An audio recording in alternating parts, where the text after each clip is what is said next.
Welcome back to those who have been hanging with me some time, and welcome to those of you who are new to my channel. I'm Adele Levine, intuitive and medium. All right, guys, so I wanted to do this subject straight off jumping in because it came to me again. I like to kind of tune in, and I was going to do this subject before and it didn't feel like the right time, but I definitely feel like it's the right time right now. Yeah, got that right. Right time right now. So my mug of choice is this awesome kind of cheesy awesomeness of a flamingo, and I wanted to do something that was a little bit fun and light and kind of puts me in a fun mood, and you guys come with me. Let's walk onto a beach, hanging out, having a drink in hand, and just chilling. Let's just project there. Okay, so yeah, the subject is, I've noticed that when people are doing deep healing, when you want to heal things inside of you, when you have trauma and from your past, from your childhood, and you grow up and you be this amazing person, conscious person, and I'm saying that to you, who chooses to evolve and go about your adult life differently. Okay, meaning that you recognize that there's things that plague you and there's scars that have been left on you from things that you have gone through in the past. However, we don't really give credit to ourselves for making a choice of wanting to heal. We don't even start there, about that we are choosing to try to break the cycle as much as we can. If there's one thing I've learned so much from the other realm, is how many times people think about or talk to me about that they wish they were more progressive and they looked at these things and they didn't, but they are able to in this other realm. But they will oftentimes tell people who are trying, because if you're really getting a reading from me, you're probably the type of person who's trying to do this sort of thing, and how proud they are of that person, because you are taking your life and you're moving it into a more progressive way. Now, do we fumble? Do we fall? Do we mess up? Do we make wrong choices? Welcome to planet Earth. Planet Earth, welcome. Welcome to the human experience. This is okay. What I feel that I see a lot is people say, I have to work on this. Okay, Adele, I have to work on this. And now this happens a lot in readings and things that I'm trying to point out that are awesome about, you and what you're trying to, the pains of things, because this is my intuitive readings and how I see. And many times in the medium readings, that realm is trying to say, hey, listen, there's some things I've learned. Not everybody in every single reading, but it's pretty often that people are choosing to look at their life, kind of like, I'm going to say it again, the movie Soul. And what happens is when I talk to people about this, I've noticed people say, okay, I got to work on that, because we're programmed to go, something's wrong with me, so I have to go do work to make myself correct. I'm going to make myself better. I'm going to work on these problems of problematic things inside of my personality and who I am, and fix it. And I'm here to tell you, you don't have to work on it. Okay? That is not the universe's message. That's not the spiritual message. That's a very controlling, man-made message to make you feel less than yourself. You see the difference? So here's what I'm going to say. When you are trying to heal these things, the first thing is letting yourself admit that there's just a lot of wonky stuff going on. And let me tell you, as someone who has read thousands of people, you're not alone. We are all having these things that went wonky. That's part of why we're here. We trip, we fall, like I said before, and we try to learn and evolve. At least, that's the very least you want to expect or hope that we do on this human experience, that we go, okay, well, that wasn't so great, or I didn't realize I still had all these kind of anger or pain or whatever, and it's boiling up. It's not the fun part, right? It doesn't feel good all the time. Sometimes it's super annoying and gets in your way and all that kind of stuff. But it is the part that is why we're here. And what I've noticed is that there's been so much things put to people. If you follow these steps, if you do this, if you do that, then you shall be healed, and you need to work on it. You need to work on it. No. What you need to do, and I'm not telling you what you need to do, this is what I suggest, and you can take it or leave it.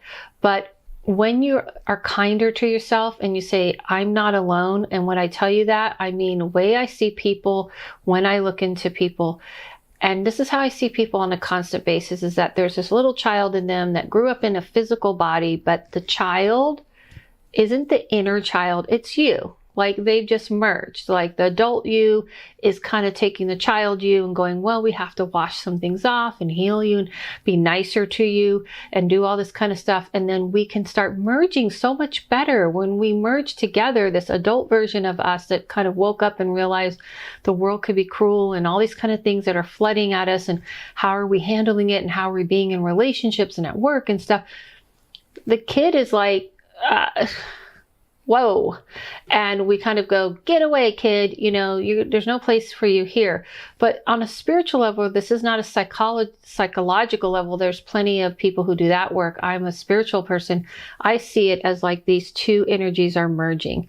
And you can't merge them if you're yelling at it all the time.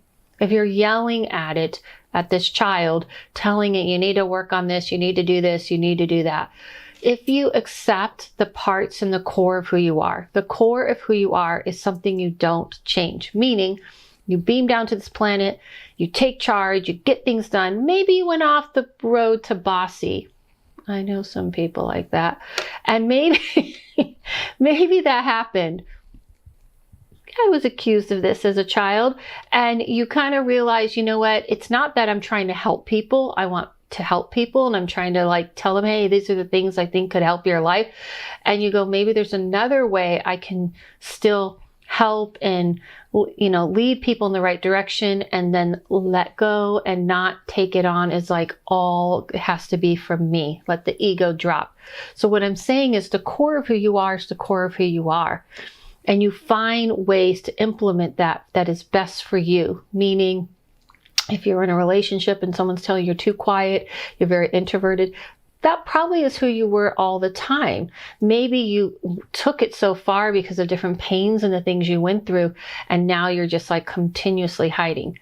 If you know what I'm talking about, comment below, because this is how we help each other. We share our little stories and we share our experiences, and I'll answer and other people may answer, and you're like, maybe I'm not so alone. So let me know if you know what I mean. And then all of a sudden you try to change yourself to be different and it feels uncomfortable and it just doesn't work. But that's different.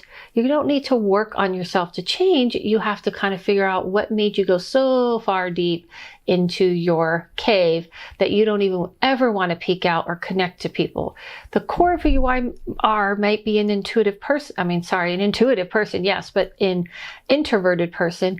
But maybe you had some things happen that took you a little too far. Maybe it's the same for if someone who's very extroverted and relates to people and talks to people, and you're just really good at that. And someone kept telling you you need to get out there and you need to perform and you should be a performer or whatever. And you go, okay, yeah, that's totally me. And you put yourself out there, and all of a sudden you're being extroverted in a way that just doesn't fit you. You're like, well, yeah, but that's not really me, but I guess that's what people tell me I should be, and I need to do more of it. Maybe it was, yes, you're extroverted and you like to perform, but maybe there's other parts. We are not just one part. And that's why I'm saying there's the core of who you are, that you beam down into this world, and then family, friends, teachers, all kinds of life experiences start kind of mucking it up. And so it's not that you have to work on yourself, it's that you have to remember who you are. Who were you when you were 5? Even if it was a bad 5. Who were you if you were 8? Who were you when you were 4? Because I have a belief from 1 to 10, and around 10 we kind of settle more and more into our skin and we give in to what people expect of us. So who just reach back and accept that and be nicer about it. Be a lot more like, don't yell like you got to work. Go, hey, you know, this part's like pretty awesome. I love this part about you. And you can have that kind of energy like, ooh, this is kind of weird. I feel uncomfortable. I feel a little scared. I feel a little vulnerable because I've kind of locked that away. And you start to let that kind of form. And then when you have moments that things that, you know, come up in scars, because we all have scars, we may have healed some of the wounds, but we do have scars, and you kind of look at the scars and you go, okay, where did this scar come from? I kind of forgot because I just got used to it. And that isn't working in yourself. That's being kind, compassion, and empathy. And I will leave this very important thing. The one thing I have learned from that realm is that we are taught, again, man-made, to tell people, hey, listen, have compassion for the world. Give up everything. And this makes you truly someone who's truly trying to do something good for yourself. Then you are truly being this like amazing, kind person, and you're being compassionate and empathy. But what they don't tell you is the universe is like, you came to this planet to go through all of the craziness you're going to go through and be compassionate and kind to yourself. How are you paying attention? It's easy to be compassionate and kind when everything's nice. Like my saying, it's easy to have peace on the mountaintop, but not peace in the middle of chaos. And that's why we're here. So when you're not feeling compassion and kind, you are not following a spiritual path, believe me, for yourself. When you are not doing the same thing where you're being patient and kind and understanding, but still pushing yourself to grow and to evolve and even go through things that are difficult and uncomfortable, then you're kind of missing the point of being spiritual. Yes, it's great to be compassionate, empathy for others. But if you're not doing this for yourself, then it's very, very hard. And that's why when people get hurt and they get angry and they lash out, I obviously, like any other human being, hate that. I don't like that. It feels horrible. But I can see that this person has gone the path of all the pain that was brought to them is they want to lash out, but they also have done the same thing into themselves in their life, meaning they have made a life for themselves that is just rough and harsh and difficult. And they're never, never looking at anything kind or compassion for themselves. So how can they really do it for others? So healing doesn't have to be work, shouldn't be work, isn't something you have to work on. It's something we have to learn is a part of our everyday maintenance of life. You wake up, you brush your teeth, you have your coffee, you go to sleep, you take your vitamins and all this, and you have to do the same thing for the spirit because it goes through a fucking hell a lot. And yeah, I just said that. So thank you so much. I want to let you know, I'm glad if you made it this far to the end of the video. Thank you. Please share this with anybody you'd like. I never say that, but I do feel like this is kind of a message that's important. I'm doing a class on the 27th of learning how to astral travel. You want to check out my podcast? I just put a recent episode out and I have a special guest on there, Holly Curran, and she is a professional actress and she's just like really, really passionate about spirituality. You might want to go over to Pairing the Narrow Room. It's on all platforms. I'm still offering the code PEACE, PEACE, for some time. I'm deciding about how long during this pandemic. To all of you that are going through so much hell in the South, so much compassion out to you. I can only imagine. Thank you so much. Follow yourself, follow no one, listen to your inner voice, and I'll see you soon.